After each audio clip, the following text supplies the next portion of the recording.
Tasavvur qila olasizmi? Cristiano Ronaldo Instagramida bitta dona post uchun oladigan puliga 100 tadan, balkimda 1000 tadan ortiq jindra sotib olsa bo'ladi. Bu hech qanaqa hazil emas.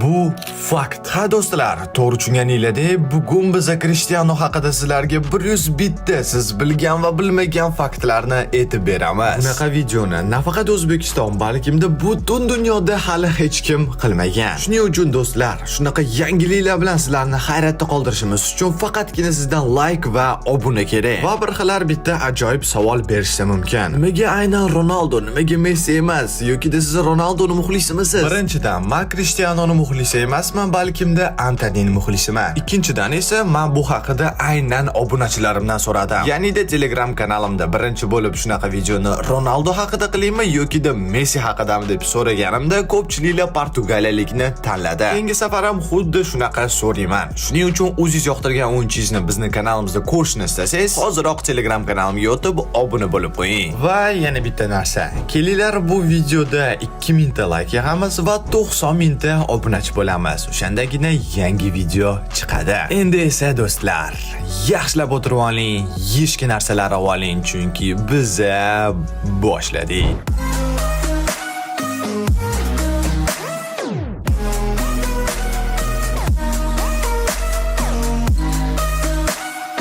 Ronaldo AQShning sobiq prezidenti Ronald Reaganning sharafiga ismi qo'yilgan. Bolaligida u taxikardiya, yurakning tez urishi bilan qiynalgan va buning uchun u operatsiya ham bo'lgan. Bu haqida o'tgan videolarimizdan birida aytib o'tganmiz. Uning ota-onasi shunchalik qashshoq bo'lishganki, unga butsa ham olib berisha olmagan va shuning uchun Cristiano karyerasini oyoq kiyimsiz boshlagan. Bolaligida uning eng yoqtirgan ovqati baliq bo'lgan. Sporting akademiyasida u qo'shimcha pul topish uchun pol artgan. Bu faktni to'g'risi o'zim ham eshitib, juda ham ta'sirlanib ketdim. 12 yoshida yana bir bor Sporting akademiyasida o'ynash uchun Madeira shahridan ketib, Lisabonga bitta o'zi ko'chib o'tgan va uning so'zlari bo'yicha u yolg'izlikdan juda ham qiynalgan. 15 yoshida esa u Sportingning asosiy tarkibi bilan shug'ullangan eng yosh futbolchiga aylangan. U ishtirok etgan har bir rasmiy musobaqada gol urgan yagona futbolchi. 2013-yilda u bir yilda rekord darajada 69 ta gol urgan. U Angliya, Ispaniya va Italiyada chempionlikni qo'lga kiritgan birinchi futbolchi. Ronaldo hech qachon spirtli ichimliklarni ichmaydi, chunki uning otasi alkogolizm tufayli vafot etgan. U tozalikni juda ham yaxshi ko'radi. Georgina, ya'nida uni ayolini so'zlariga ko'ra, u kuniga 4-5 marta yuvinadi. Unda hech qanaqa tatuirovkalar yo'q, chunki u muntazam ravishda qon topshiradi. Uning eng yoqtirgan filmi esa Rocky. Ronaldo Madeirada bolalar shifoxonasi qurilishi uchun mablag' ajratgan. U saraton kasallikka qarshi kurash uchun eng katta donorlardan biri hisoblanadi. 2015-yilda u miyadagi kam uchraydigan kasallikka chalingan 10 oylik bolaning davolanishini to'liq to'lib bergan. U bir xil NBA, ya'ni basketbolchilardan ham balandroq sakray oladi. Uning vertikal sakrashi 78 sm.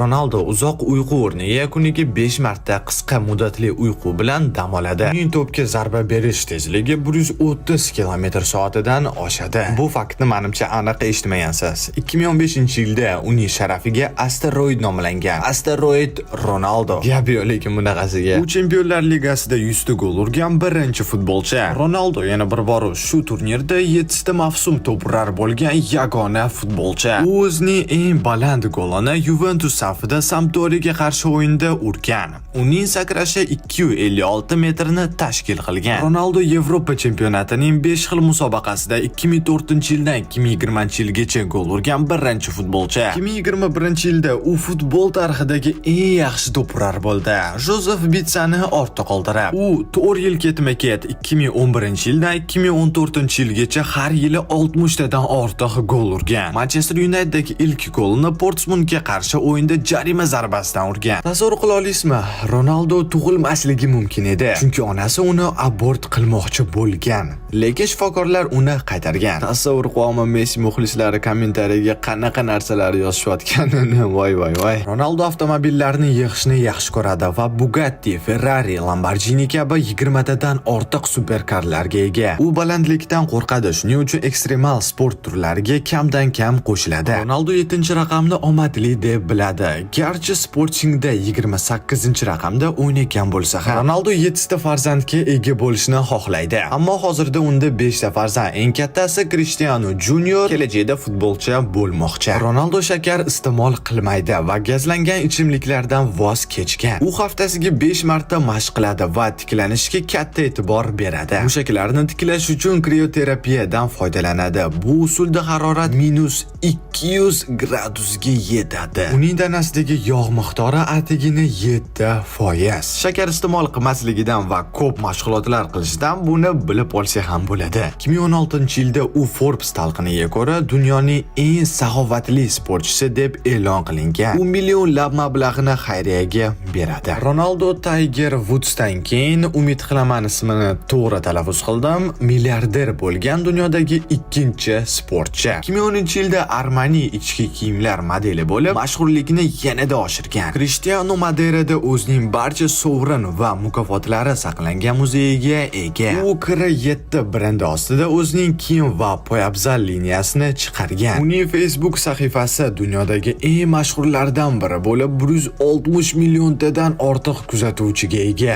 Biz esa hali 100 mingta ham bo'lmadik. 2014-yilda uning tug'ilgan shahri Funshalda haykali o'rnatilgan, lekin uning ko'rinishi ustidan ko'pchilik kuladi. U Pestana Kr7 brendi ostida mehmonxonalar tarmog'iga ega. Uning sevimli qo'shig'i Kelly ijrosidagi I Believe I Can Fly. O'zbekchalab bu men uchishimga ishonaman. Bo'ldi. Ronaldo video o'yinlar, ayniqsa FIFA o'ynashni juda ham yaxshi ko'radi. Mana videoni yarmiga ham yetib keldi. Endi keling kichik suhbat qilamiz. Ko'pchilik bilsa kerak, bizning Instagram kanalimiz ham bor. U yerda biz 190 mingtamiz. YouTube'da esa yaqinda 100 mingta bo'lamiz. Lekin hamma ham bizning Telegram kanalimiz borligini bilmaydi. Ammo YouTube'da yoki Instagramda video chiqmasa, Telegramda biz har doim sizlarni yangiliklar bilan, faktlar bilan qo'llab-quvvatlaymiz. Qiziqarli o'yinlar bo'lsa, televizorlarda u o'yinlarni ko'rsatmasa, qayerda ko'rishni ham aytib o'tamiz. Qisqacha gapiradigan bo'lsam, rostdan ham Telegramga juda ham ko'p mehrimni beraman. Agar mana shu videoni ko'rayotgan odamlarning hammasi hoziroq Telegramga kirib, bizning kanalimizga obuna bo'lib qo'ysa, ishoning, mendan baxtli odam bo'lmaydi. Va eng muhim narsa, har doimdek u yerda hech qanaqa harom narsalar reklama qilmaymiz. Shuning uchun sizga kommentariyada havola qoldirib ketdim. Agarda havolaga bosgis kelmasa, Telegramga kirib jonim futbolim deb yozadigan bo'lsangiz, birinchi bo'lib bizga